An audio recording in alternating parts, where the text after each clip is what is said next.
Conquérant pacifique, chapitre 12, le persécuteur devient disciple. Parmi les chefs juifs, profondément irrités par la proclamation de l'Évangile, il y avait notamment Saul de Tarse. Citoyen romain par sa naissance, il était cependant de descendance juive et avait été instruit par le plus éminent des rabbins de l'époque. De la race d'Israël, de la tribu de Benjamin, Saul était hébreu né d'Hébreux. Quant à la loi, pharisien, quant au zèle, persécuteur de l'Église, irréprochable à l'égard de la justice de la loi. Philippiens 3, versets 5 et 6. Il était considéré par les rabbins comme un jeune homme d'avenir, et on nourrissait de grands espoirs sur ce défenseur ardent et éclairé de la tradition. Son accession au rang de membre du Sanhédrin le plaçait dans une situation élevée. Saul avait pris une part active au jugement et à la condamnation d'Étienne, et des preuves frappantes de l'assistance divine accordée aux martyrs l'avaient amené à douter du bien fondé de la cause qu'il avait épousée en persécutant les disciples de Jésus. Son esprit était profondément troublé. En proie à la perplexité, il fit appel au sage jugement de ceux en qui il avait une entière confiance. Les arguments des prêtres et des magistrats finirent par le convaincre qu'Étienne était un blasphémateur, que le Christ prêché par le martyr était un imposteur, et que les chefs religieux devaient avoir raison. Ce ne fut pas sans grand débat de conscience que Saul en arriva à cette conclusion. Mais à la fin, son éducation, ses préjugés, son respect pour ses anciens maîtres, l'orgueil de sa popularité l'emportèrent, le poussant à se révolter contre la voix de sa conscience et la grâce de Dieu. Bien persuadé que les scribes et les prêtres servaient la bonne cause, Saul s'opposa farouchement aux doctrines enseignées par les disciples de Jésus.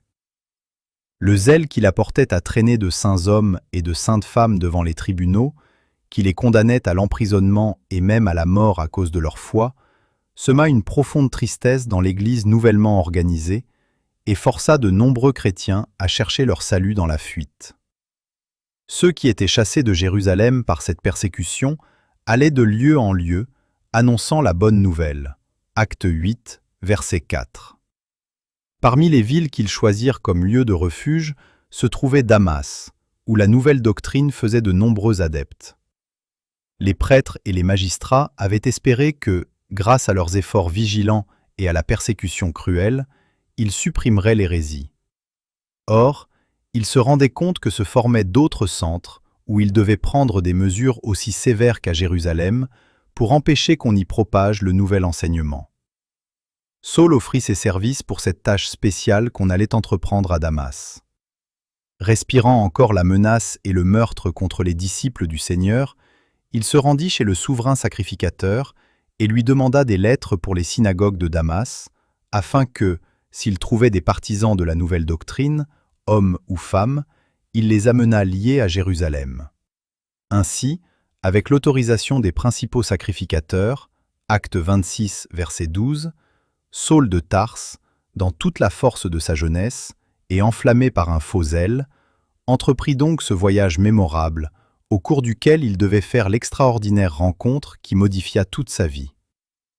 Le dernier jour du voyage, vers midi, tandis que Saul et ses compagnons approchaient de Damas, les voyageurs, lassés, débouchèrent dans de vastes plaines fertiles, aux jardins magnifiques, et où coulaient des ruisseaux descendant des montagnes environnantes. Après ce long parcours à travers des régions désolées, le spectacle offrait à la vue un vrai rafraîchissement. Comme Saul et ses compagnons admiraient cette verdure et, plus loin, la ville riante, vers le milieu du jour, dira l'apôtre plus tard, « Resplendit autour de moi et de mes compagnons une lumière venant du ciel, et dont l'éclat dépassait celui du soleil, trop éblouissante pour être supportée par le regard humain. » Aveuglé et frappé de stupeur, Saul tomba la face contre terre. Tandis que la lumière continuait à resplendir autour des voyageurs, Saul entendit une voix qui me disait en langue hébraïque, « Saul, Saul, pourquoi me persécutes-tu » Et il dit, « Qui es-tu, Seigneur » Et le Seigneur lui dit, « Je suis Jésus que tu persécutes. Il te serait dur de regimber contre les aiguillons. » Acte 26, versets 13 et 14. Remplis de crainte et presque aveuglés par l'intensité de la lumière, les compagnons de Saul entendirent une voix, mais ne virent personne. Cependant, Saul comprit ce que disait cette voix. Celui qui lui parlait lui fut clairement révélé. C'était le Fils de Dieu. Dans l'être glorieux qui se dressait devant lui, il reconnut le divin crucifié. Le visage du Sauveur fut à jamais gravé dans l'âme de ce Juif profondément bouleversé. Les paroles qu'il entendait lui allaient droit au cœur, et avec une puissance terrible. Dans les replis obscurs de son esprit se déversaient des flots de lumière, lui révélant l'ignorance et les erreurs de sa vie passée, en même temps que son besoin urgent de la lumière du Saint-Esprit. Saul découvrit alors qu'en persécutant les disciples de Jésus, il avait en réalité servi la cause de Satan.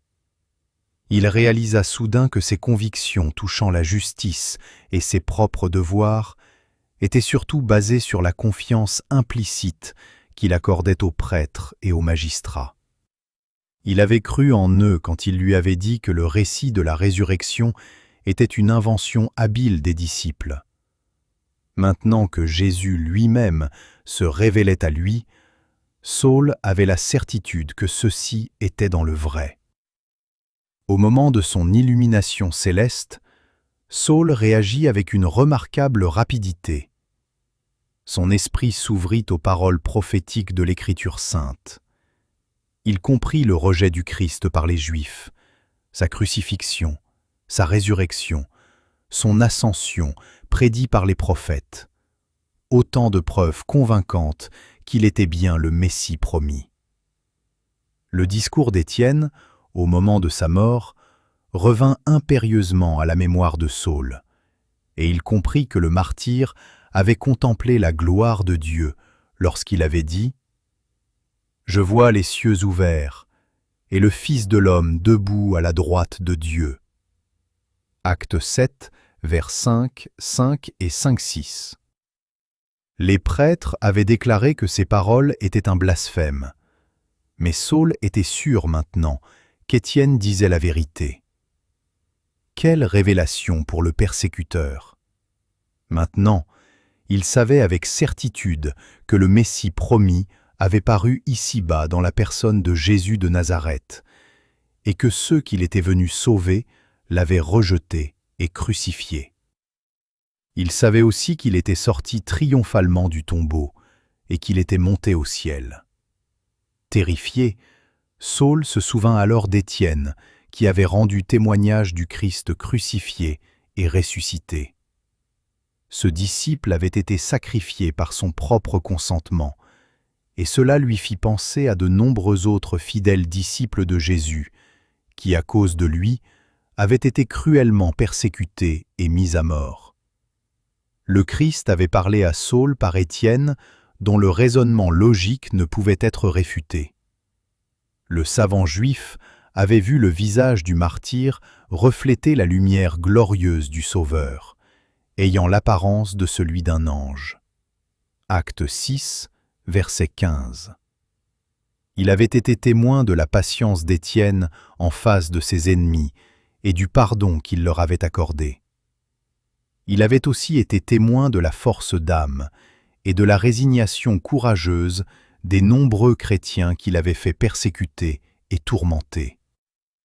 Il avait même vu certains d'entre eux faire joyeusement don de leur vie pour l'amour de leur foi. Toutes ces choses avaient profondément impressionné Saul, et parfois, son esprit était assailli par la conviction irrésistible que Jésus était bien le Messie promis. Pendant cette période, il avait lutté des nuits entières pour chasser cette pensée, mais il en arrivait toujours à se convaincre lui-même que Jésus n'était pas le Messie et que ses adeptes étaient des fanatiques victimes d'une séduction. Mais maintenant, le Christ lui avait parlé de sa propre voix, lorsqu'il lui avait dit « Saul, Saul, pourquoi me persécutes-tu » Et à la question « Qui es-tu, Seigneur ?»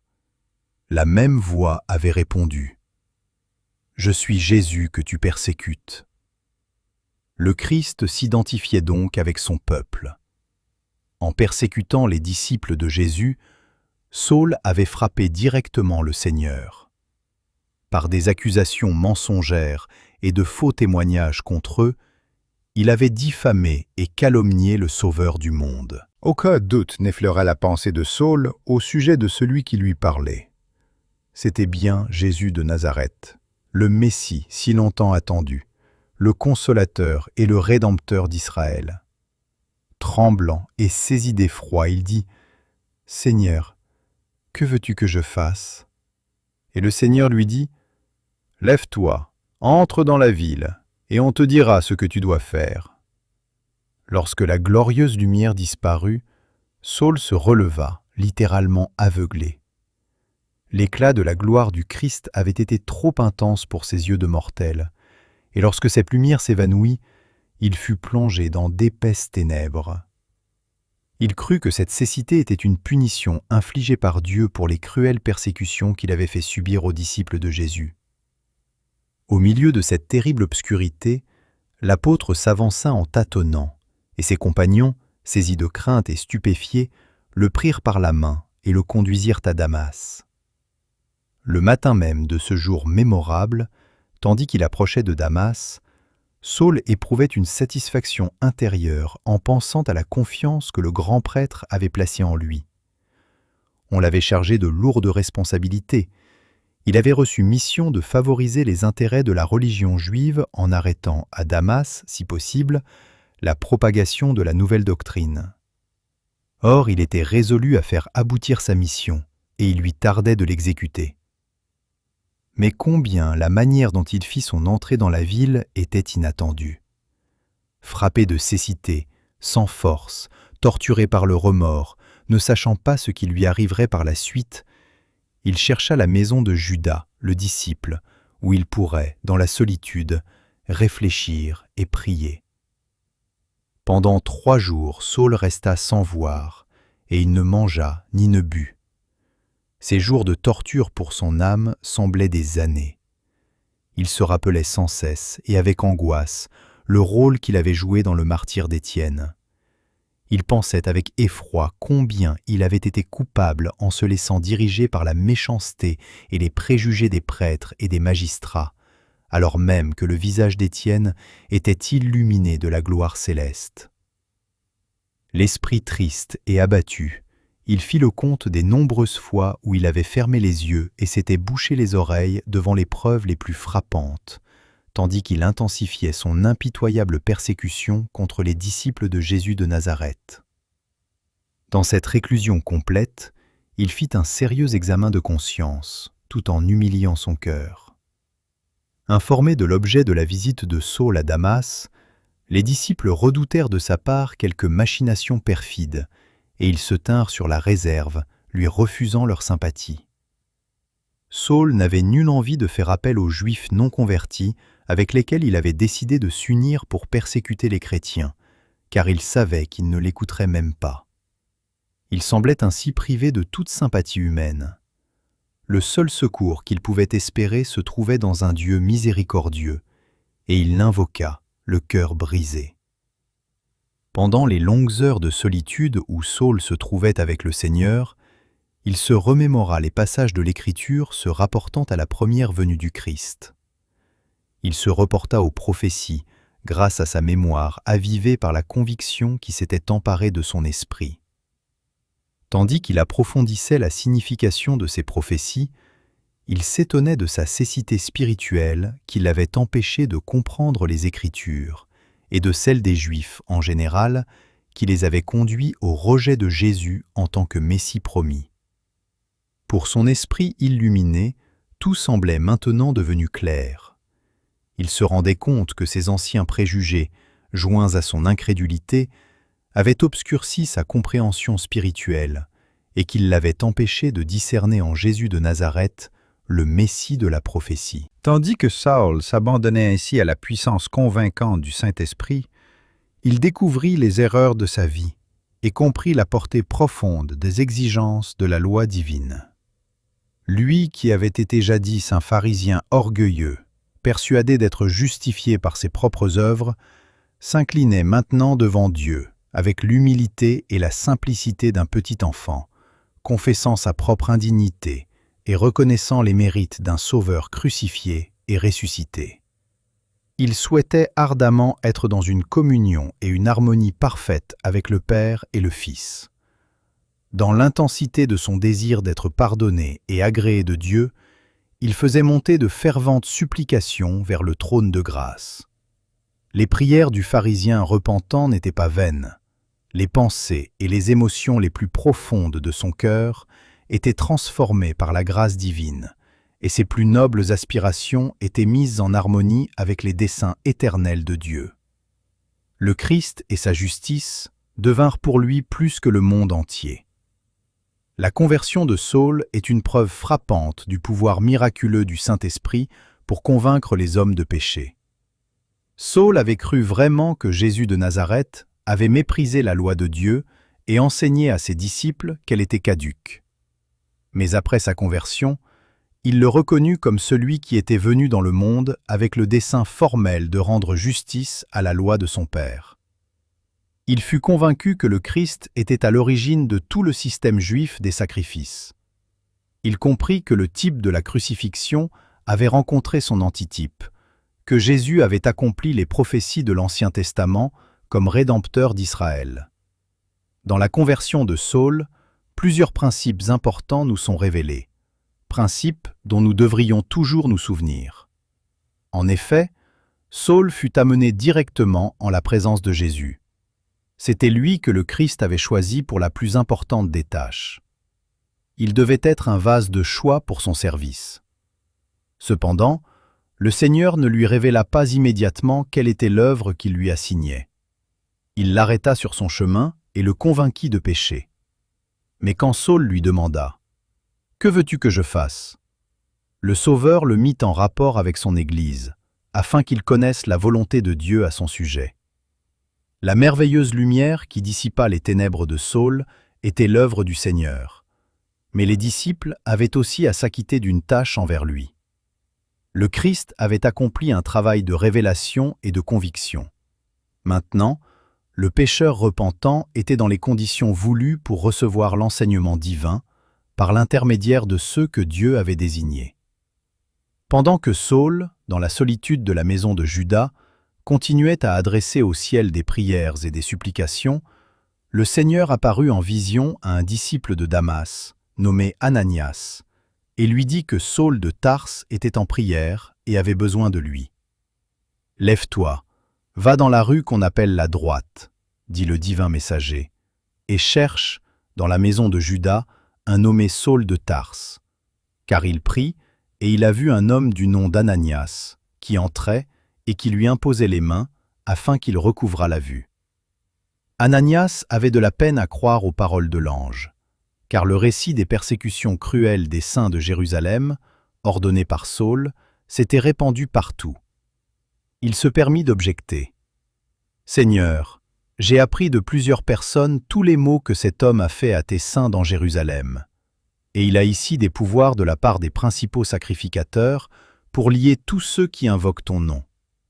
Mais l'ordre était impératif. Va, car cet homme est un instrument que j'ai choisi, pour porter mon nom devant les nations, devant les rois et devant les fils d'Israël. » Se soumettant à l'ordre de l'ange, Ananias se rendit donc vers l'homme qui avait tout récemment proféré des menaces contre ceux qui croyaient au nom de Jésus, et, imposant les mains à l'aveugle repentant, il lui dit « Saul, mon frère, le Seigneur Jésus, qui t'est apparu sur le chemin par lequel tu venais, m'a envoyé pour que tu recouvres la vue et que tu sois rempli du Saint-Esprit. » Au même instant, il tomba de ses yeux comme des écailles, et il recouvra la vue. Il se leva et fut baptisé. Ainsi, Jésus approuvait l'autorité de son Église organisée, et il plaçait Saul en relation avec ses serviteurs. C'est elle qui le représentait dans le monde, et c'est à elle qu'incombait la tâche de diriger le pécheur repentant sur le chemin de la vie. De nombreux chrétiens pensent qu'ils n'ont qu'à s'en référer au Christ seul en ce qui concerne la vérité et leur expérience religieuse, et qu'ils n'ont nul besoin d'avoir recours à ses serviteurs. Il est vrai que Jésus est l'ami des pécheurs, et que son cœur est ému de compassion à leur égard. Il a tout pouvoir dans le ciel et sur la terre, mais il entend respecter les agents qu'il a lui-même choisis en vue d'éclairer et de sauver les hommes. Il conduit les pécheurs à son Église, par laquelle il communique la lumière au monde. Lorsque, égaré dans ses erreurs et ses préjugés, Saul eut la révélation du Christ qu'il avait persécuté, il fut mis en relation directe avec l'Église, qui est la lumière du monde. Dans ce cas, Ananias représente le Sauveur, de même que les ministres du Christ sur la terre chargés d'œuvrer en son nom. À la place de Jésus, Ananias touche les yeux de Saul, afin qu'il recouvre la vue. À sa place, il lui impose les mains, et il prie en son nom pour que Saul reçoive le Saint-Esprit. Tout est accompli au nom et par l'autorité du Christ. C'est lui qui est la source. L'Église est le canal par lequel il se révèle.